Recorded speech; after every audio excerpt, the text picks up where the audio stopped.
যে সমস্ত রক্তের ধমনীগুলো লাল রঙে দেখানো হয়েছে সেগুলিকে আর্টারিজ বলা হয়। আর্টারি বা ধমনী একটি রক্তনালী যা হৃদয় থেকে শরীরের বিভিন্ন অংশে রক্ত বহন করে। ইন্টারনাল ক্যারোটিড আর্টারি বা আইসিএ মস্তিষ্কের ভেতরের অংশে রক্ত সরবরাহ করে। মিডল সেরেব্রাল আর্টারি বা এমসিএ আইসিএর একটি শাখা। আমি এখন রোগী যে সমস্যাগুলির সম্মুখীন হচ্ছে সেই বিষয়ে ব্যাখ্যা করব। কিছু রোগীর মস্তিষ্কে সরবরাহকারী ধমনীতে বেশি চর্বি থাকে। চর্বিযুক্ত একটি ছোট অংশ তার অবস্থান থেকে সরে মস্তিষ্কের আর্টারিজ বা ধমনীতে চলে যেতে পারে। এই জমাট বাঁধা অংশ লাল ধমনী বা আর্টারিকে ব্লক করে দিতে পারে এবং মস্তিষ্কের ওই অংশের রক্তপ্রবাহ বন্ধ করে দিতে পারে। ডাক্তাররা এই সমস্যার নাম দিয়েছেন স্ট্রোক। কিছু রোগীর হৃদয়ে রক্ত জমাট বাঁধতে পারে যা মস্তিষ্কের আর্টারিজ বা ধমনীতে রক্ত প্রবাহের সাথে চলে যেতে পারে।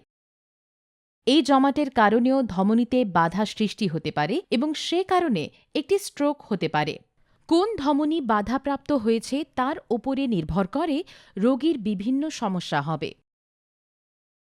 সমস্যাটির ৩ ধরনের টেস্ট করে দেখা যেতে পারে। একটি সিটি স্ক্যান করা হয় রক্তের জমাট শনাক্ত করতে যা আর্টারি বা ধমনীটির প্রতি বাধা সৃষ্টি করছে এবং এই দেখার জন্য যে সেটি এই পর্যন্ত মস্তিষ্কের কী ক্ষতি করেছে। এটি অনুসরণ করে একটি সিটি এনজিওগ্রাম টেস্ট করা হয় জমাটের স্থানটি শনাক্ত করতে। একটি এমআরআই স্ক্যান করা যেতে পারে প্রভাবিত এলাকাটি ভালো করে শনাক্ত করতে এবং এই জানতে যে এখন পর্যন্ত মস্তিষ্কের কতটা ক্ষতি হয়েছে। একটি স্ট্রোকের ক্ষেত্রে মস্তিষ্কের প্রতি অতিরিক্ত ক্ষতি রোধ করার জন্য রোগীর জরুরি চিকিৎসা করা উচিত। এই মুহূর্তে আর্টারি খুলে রক্তের জমাট সরানো হলে রোগীর সাহায্য হতে পারে। যদি রক্ত জমাট না সরানো হয় আর্টারি সম্পূর্ণরূপে বাধাগ্রস্ত হবে এবং মস্তিষ্কের যে অংশটি এই আর্টারির দ্বারা রক্তের সরবরাহ প্রাপ্ত করত তা কাজ করা বন্ধ করে দেবে। ফলস্বরূপ রোগীর মস্তিষ্কের গুরুত্বপূর্ণ অংশগুলিতে মারাত্মক ক্ষতি হতে পারে এবং তাদের জীবন ঝুঁকিতে পড়তে পারে। আমরা এখন যে ট্রিটমেন্ট অপশনগুলো পাওয়া যায় তা আলোচনা করব। নিমহানসে আমরা রক্তের জমাট সরাই যাতে বাধাগ্রস্ত আর্টারি মুক্ত হতে পারে একটি প্রক্রিয়া মারফত যার নাম থ্রম্বেক্টমি। এটি স্ট্রোকের চিকিৎসা করবে এবং মস্তিষ্ক আবার রক্তের সঞ্চালন আরম্ভ করবে। জমাট সরাতে বাধাগ্রস্ত আর্টারির একটি এনজিওগ্রাম টেস্ট করা হবে। আমরা একটা ক্যাথেটার টিউব প্রবেশ করব জমাট বাঁধা অঞ্চলটি পর্যন্ত এবং এটিকে সরানোর জন্য সাকশন প্রয়োগ করব।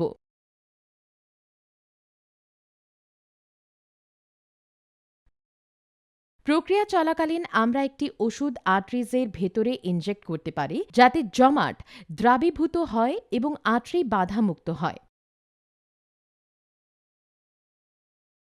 কিছু রোগীদের ক্ষেত্রে সাকশন প্রয়োগ করে জমাট অপসারণ করা যায় না। এই ক্ষেত্রে আমরা সেটা একটি স্টেন্ট ব্যবহার করে সরাতে পারি। একটি স্টেন্ট এক ধরনের ফাঁকা টিউব যা একটি রক্তনালীতে প্রবেশ করানো হয় যাতে সেটি খোলা থাকে।